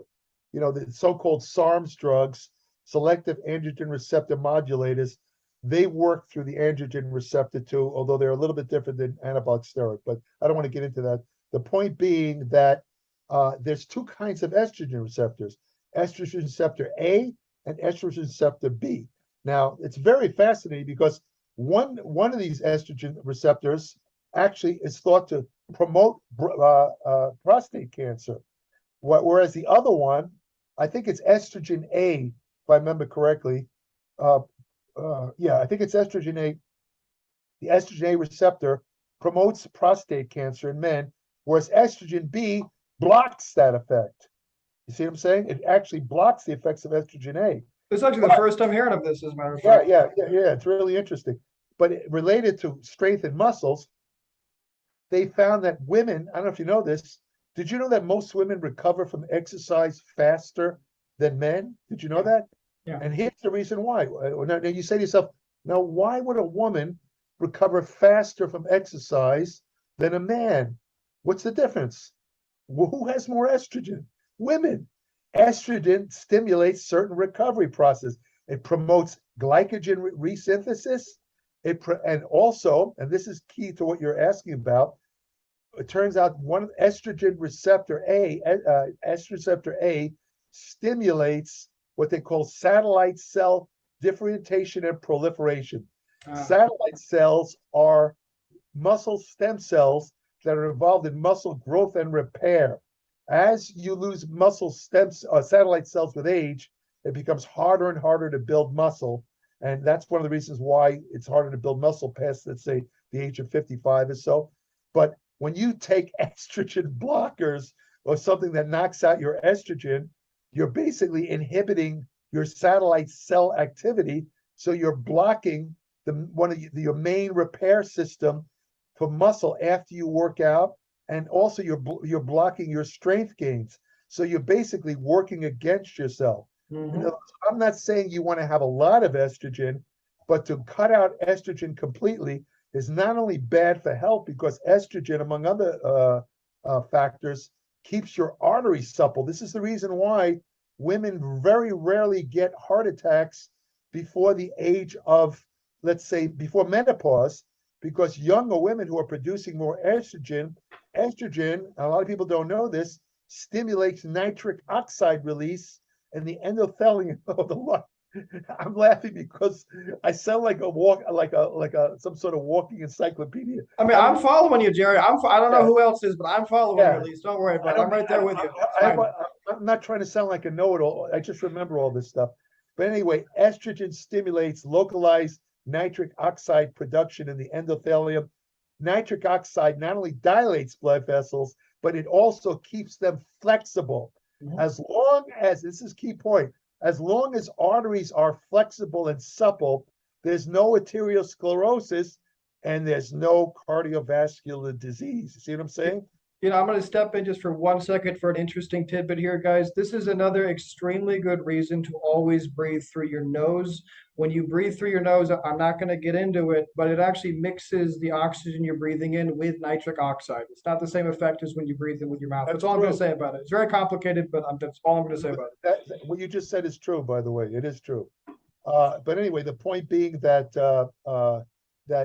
if you block again, blocking estrogen will not only have very dangerous health effects in men, but you will also inhibit muscle and strength gains. But you don't want to have an overabundance of estrogen. Now, if a person takes huge amounts of testosterone or anabolic steroids, and they don't take something to control the estrogen, and now they're going to have too much estrogen. And in fact, some of these men who take large amounts of steroids, who don't take, let's say, estrogen blocking drugs, have been shown to have over 3 times the level of estrogen as women. Now, not only do they get estrogen related side effects like gynecomastia, which is male breast formation, Bitch and tits yeah, bitch tits, exactly, and a couple other things. And they tend to cry at certain romantic movies more than for no often. reason, just for no reason. For no fucking reason. Also, and they find a strange attraction to kittens. That's another side. But no, I I'm love just cats. I love yeah, no, cats. no, I'm just kidding about it. But no, the thing is the worst thing about having too much estrogen in men, and this is a scary thing, is that it greatly increases the formation of internal blood clots. That if you have any degree of atherosclerosis, it can easily push you into a heart attack. And they've shown that high estrogen in men increases the chance of sudden death from heart attacks 3 times over normal. So having too much estrogen is very dangerous. My point being, you want to have a small amount of estrogen. Now, how much exactly? Somebody might say, well, what's a good level? Now, if you want to know, you take a lab test called high sensitivity estrogen. Don't take the regular estrogen test. That's meant for women. And if you take the normal estrogen test, you're going to either show up too low or too high. It's not accurate for men. You got to take something called high sensitivity estrogen. If you take that, the ideal level of estrogen for health and muscle building is between 20 and 30 nanograms per deciliter of blood. Now, does that mean if you have that's for men, right? That's for men. Now, does that mean if you have 50 or 60, you're going to get bitch tits and all this kind of crap? No, no. You can. There's men walking around who have, and I've actually encountered. I was talking to one in the gym just the other day. This guy showed. Took a high sensitive estrogen. He has a estrogen level of 80, which until recently would be considered definite cause to be on a estrogen blocking drug. They would normally consider him absolute candidate for that. Turns out that's not true. It varies with individuals. It has a lot to do with your natural estrogen receptor count in your body. That's why some guys will take steroids and, even if they're not taking estrogen, and they'll immediately get bitch tits or other guys will take huge amounts and show no sign because they don't have the same number of estrogen receptors. And you inherit, interestingly enough, you inherit your estrogen receptors from your mother. So again, I'm not, if your mother had big breasts and you have, and you're a man with high estrogen, the odds are you're going to have much quicker case of gynecomastia than somebody whose mother had smaller breasts. I know it sounds funny, but it's true. So, that's basically it. So, you want to, again, keep the ideal amount for health, fitness, and growth is 20 to 30 nanograms. If you show low estrogen, what should you do? Well, I would suggest actually, and normally I don't normally suggest this, but if your estrogen is really low, you might consider actually increasing your intake of soy products, just to raise your estrogen. Soy contains substances called isoflavones, which are classified as phytoestrogen. Phyto means plant. So these are plant estrogens. They only have 1/10,000th the potency of actual 17 beta estradiol, which is the main estrogen. But if you're a man low on estrogen and you take a fairly decent amount of soy products, or you could take isoflavone supplements, you probably bring up your estrogen to the normal rate of 20 to 30 with no problems with estrogen. You won't have any problems. You won't have any, impotency or this kind of nonsense. But you'll probably get but that's the only time I recommend larger amounts of soy. Other times I minimize it. You want to minimize it. Just because you just touched on it, we should mention that whether you crush your estrogen or your estrogen is too high, your dick ain't gonna work. So you don't want to do either one. You don't want to kill it, and you also don't want your estrogen too high because I don't know if there's much worse for a guy than not being able to get it up. That's pretty bad. And that even happens just with a higher fat content as well. The fatter you are as well. There's a big myth around that, while you're on the subject, what dihydrotestosterone is, DHT? Yeah.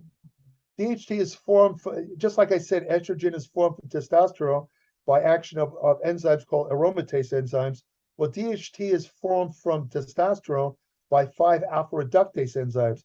DHT, or dihydrotestosterone, is often referred to as the bad testosterone because it's the cause of most of the testosterone bad effects like acne, like male pattern baldness, exactly. What you were worried about. yeah, exactly. And even prostate problems, right? Yep. Now, the thing is that a lot of people, though, will tell you that if you use drugs that lower DHT, like finasteride, Propecia, or Proscar, that you will not be able to get an erection. You will have erectile dysfunction and you will be impotent, right? Now, they base this on the idea that dihydrotestosterone is needed for a male to get an erection. I did some research into that, and it's true. You need DHT to get an erection if you're a mouse or a rat or various other species, but you don't need it if you're a human man. It's not involved. Strangely enough, testosterone is needed for an erection, not DHT. Mhm. That's where a lot of people go wrong. And I've heard doctors say this, that DHT a lack will cause it. That's not true. But you want to know why guys who take finasteride, some of them do actually experience impotence. It's not from the DHT effect on the penis. It's because DHT, when it gets too low, there are certain steroids produced in the brain from DHT called neurosteroids, and they're produced directly from DHT. If you're too low on DHT, your brain neurosteroid count will go lower. This will create a type of depression that for some reason leads to impotence, lack of sexual desire, and then they think it's from the DHT. It is, but only indirectly. See what I'm saying? No, I And don't. one of I the don't. one of just so you'll know, one of the main ones that I'm talking about is called allopregnanolone. This is made from DHT. It's a neurosteroid, and it has antidepressant effects in the brain. Men who are lower in it tend to be have erectile dysfunction. So I was going to ask, not, and I don't want to get into like steroids or anything right now, but your thoughts on proviron, because it seems like it'd be a good way to show that it's really the testosterone, not the DHT, that's the culprit here. Yeah. That's another thing I get a kick out of, is where I've always I always get a laugh. You see this all the time, where you see take proviron if you are training for a contest and you want to increase muscle definition. Take Mhm. proviron; it will increase the level of muscle hardness. Yeah. I mean, there's a couple of really good authoritative steroid guides that say this, and I'm not going to mention any names, but it always shocks me when I see this, because these guys know their stuff, but they always say that kind of nonsense. Another one's called halotestin. That's a favorite drug taken before a contest, right? But the only thing that testosterone does is, again, it increases fat metabolism to a certain degree. So what do I mean by that? If you're dieting and exercising and you're taking a source of testosterone, like whether testosterone itself or anabolic steroids, it will maximize your, it will not maximize, but it will help increase, let's say, the efficiency of your fat oxidation. So in that sense, testosterone will help make you more cut. But to say any particular steroid is unique because it will make you more cut than others. But wait a minute, there's a secondary reason why they say that. The steroids that are said to make you more muscular are what they call DHT-based steroids that don't convert into estrogen. The ones that convert into estrogen, along with the increased subcutaneous fat, you Water also get retention. a So, water yeah. retention, which will, so to the naked eye, it looks like if you take the DHT-based steroids like Proviron, some of the others, it'll make you more muscular because there's no estrogen. This is why trenbolone is also popular, Hmm. because it also cannot convert into estrogen. So they consider it makes you an extremely hard-looking physique. Yeah. No, it's only not converted. It's not doing anything particular that testosterone doesn't do. Yeah, but just back to the proviron, the point I was making was lots of times, perhaps you're not aware of this, but proviron is provided as a solution to ED. And the primary reason for this, I believe, is because it actually increases the amount of free radical testosterone that's available for usage. I wasn't aware of that. Oh, Huh. no, I'm sorry, I thought you knew about that. So that's actually the primary reason it's prescribed for it. I know even if you take steroids, you can get benefits from taking the proviron as it makes more of it usable by the body. Well, Proviron, if I remember correctly, actually, they think that it has a tendency to combine more tightly with a protein produced in the liver called sex hormone binding globulin. Hmm. It actually locks up testosterone. Now, remember, testosterone is circulating in the blood. 98% of it is attached to sex hormone binding globulin and albumin, another protein produced in the liver. But that attached testosterone is not bioavailable. It Exactly. can't interact with androgen receptors. Only the free or unbound testosterone, which is about 2% of the testosterone circulating in the blood, can interact with the androgen receptors. Now, interestingly enough, proviron is said to have an affinity to kind of attach to sex hormone binding globulin, which means if you take it with other steroids, you'll get a greater free testosterone effect. Exactly. Make the steroids work better. There could be some truth to that. No, I would definitely say anecdotally. I mean, this is what I'm not going to get into it, obviously, but it's one of the things I've done myself because it seemed so promising. So of course I ran an experiment, and I mean, anecdotally, I would say so. The evidence certainly seems to point that direction, anyways. Well, I go ahead. anecdotally, over the years, I've seen many bodibuilders who've used Proviron for that purpose, and all of them have said the same thing.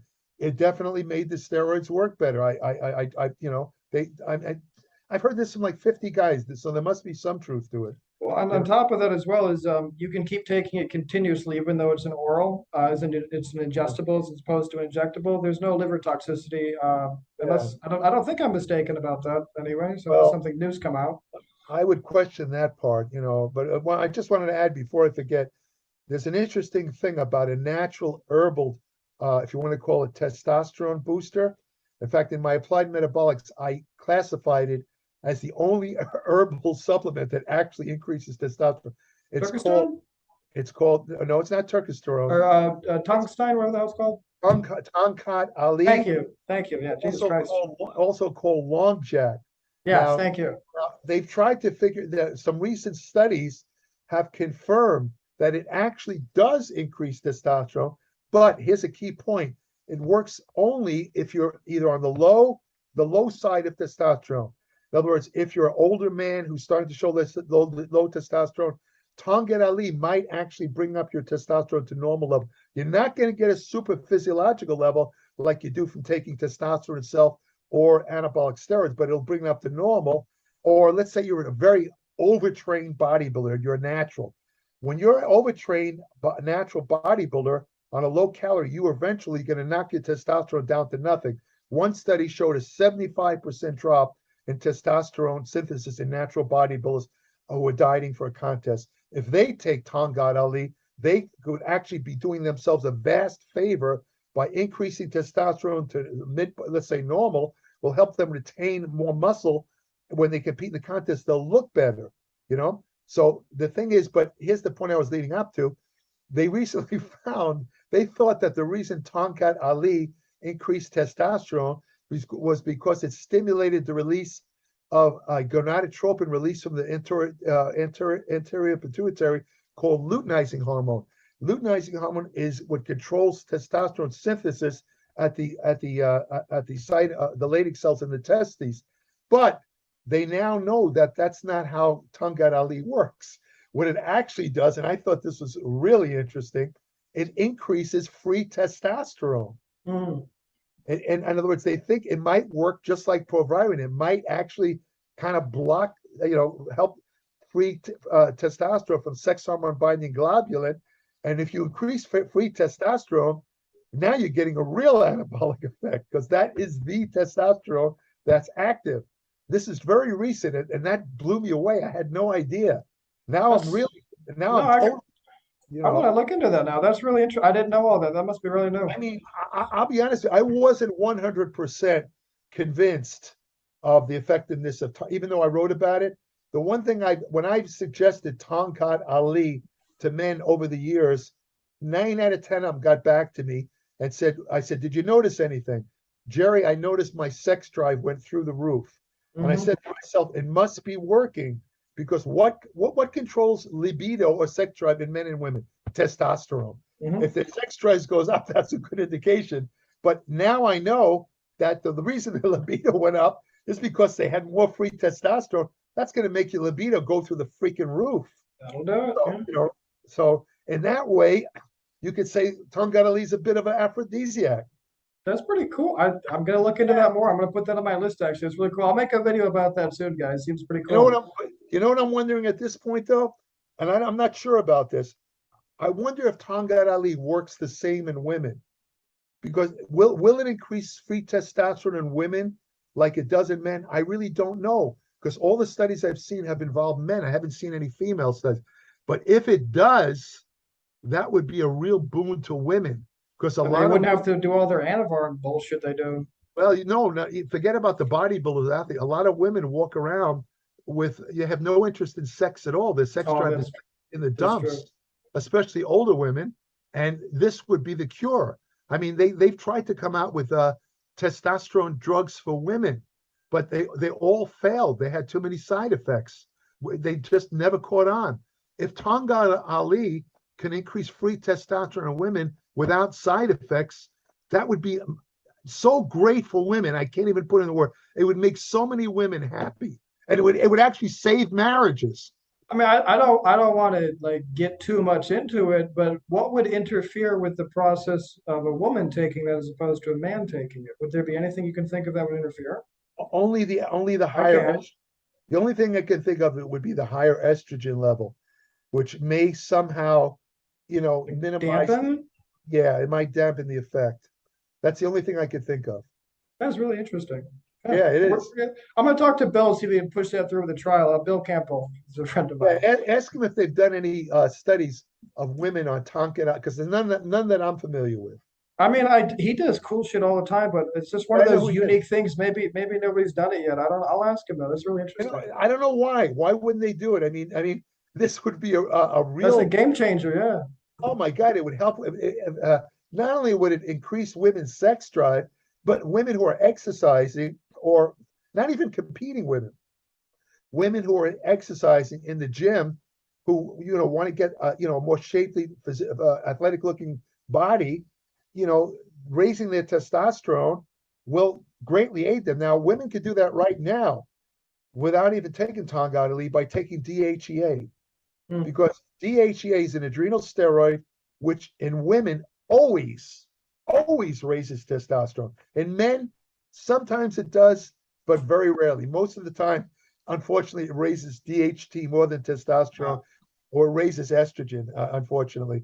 But in women, it always raises that, because in women's bodies, DHA is the main substrate. That and androstenedione are two adrenal steroids. Those are the main substrates for the female production of her testosterone. So it's a natural thing for women, DHEA. So if a woman takes supplemental DHEA, her testosterone always goes up. Now you say to me, well, if that's true, then how come all these women aren't taking DHEA? Well, the one problem is, and this is considerable, I don't know why. Well, I do know why. 50% of women who take DHEA supplements get acne, even if they never had it in their life.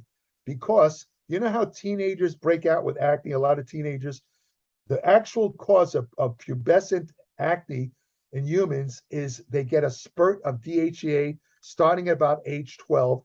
DHEA overstimulates the sebaceous glands, which secrete oil that moisturizes against the skin, but the bacteria, P. acnes, that are around there, they get into that oil and they release these substances that cause a localized inflammation, and that's acne.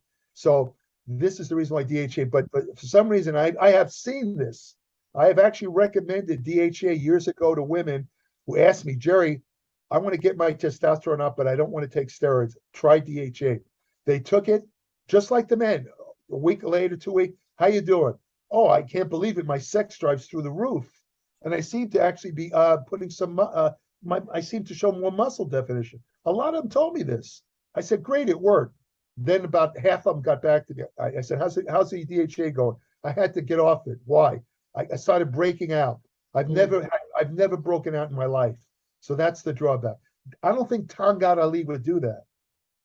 So that might be an advantage. Definitely worth a trial for sure. But let's wrap it up for the day, Jerry. Once again, just as always, if you could please plug yourself, because you're Okay. fabulous, as everybody knows. I Yeah. say it all the time, but you're fabulous. Right. Well, applied metabolics is, as we've discussed in the past, is, I look at it as an antidote to all, just like yourself. You're a teacher of truth. I consider myself a seeker and teacher of truth. All my life, I've wanted to know the truth. When I got old enough to realize that the bodybuilding magazines were mostly bullshit and I was being fed lies and nonsense, it really pissed me off. And it's even worse today on the internet.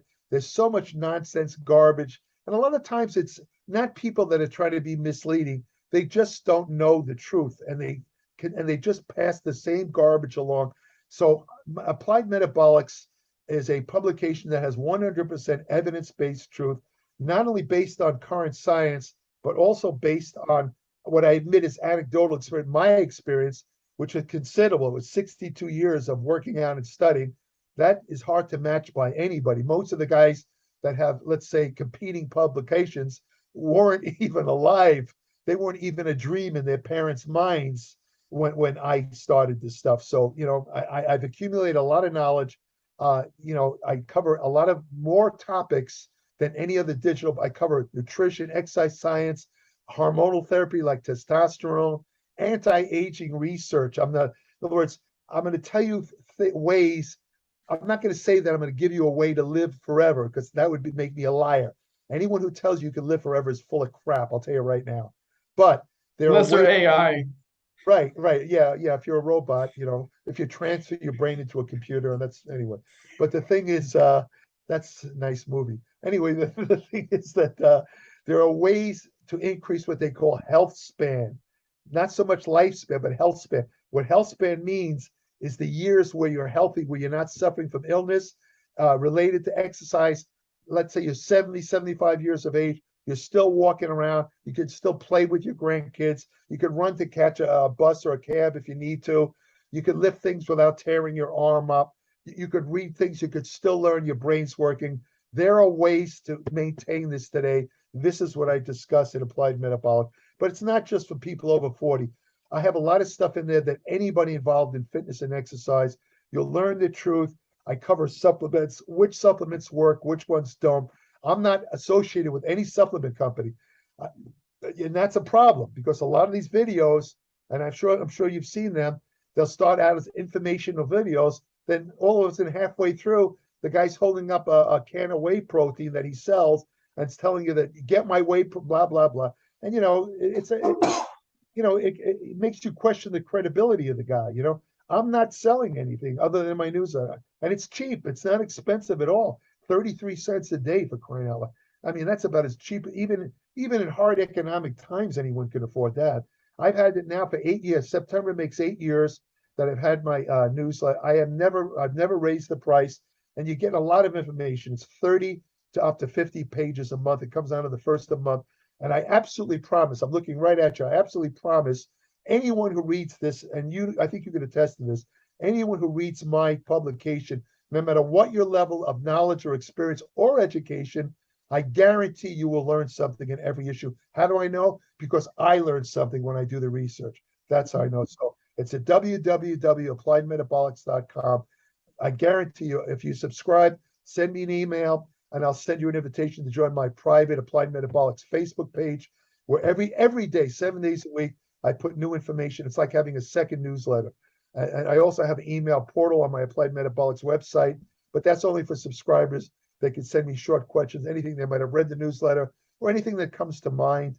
Even if they want to ask me something that we talked about here, I'll answer them if they're subscribers. That's like a bonus for their subscription. So I honestly, I mean, I know it sounds like I'm not being objective, but I mean, I can't think of a better tool than, and by the way, some people have said to me, they've emailed, Jerry, I like your information, but I just can't read all this stuff. What can I do? Could you have a version where can be read to me? Yeah, there is. You go to Microsoft Windows has a free, what is it called? Reading app, where if you turn it on, anything you put on the screen, it'll read it to you. The whole damn thing, it'll read it right back to you. It's no cost. So you can use that. I was going to install, I looked into installing an app for the newsletter that would do the same thing, but it was cost prohibitive. It would have cost me an absolute fortune to it. I mean, they wanted like 10 cents a word. It was 50 pages, it would empty my bank account each year. I couldn't do it. So you could use the Microsoft app. It's free. I've used it. It works good. And guys, again, you all know me. I am evidence-based. The only things I put in my videos are evidence, well, not based, or evidence proven, I should say, really. That's what if, but anyways, and I've read Jerry's newsletter, I think as long as you've had it, basically almost. And I can testify his writing style is beautiful. It is articulate. It is easy to read. He's extremely comprehensive. When he is being anecdotal, he tells you so. He doesn't mix it in with everything else. He keeps it separate for easy reading. There's a summary at the bottom. He cites his work. All the citations are at the bottom, which I've actually checked routinely for my own work, as a matter of fact. And again, my writing style, if it looks familiar, it's because I learned a lot from how Jerry writes, and I write very similarly. So if you like how I write my articles and my books, you're probably going to like Jerry's stuff as well, because he was a big influence on me. But anyways, Jerry, thank you so much for being on. We're going to have you back on next week or sometime soon. I don't know, but we'll be in touch, brother. And just as always, thank you for doing this. Good to talk to you. Always good to talk to you. Take care.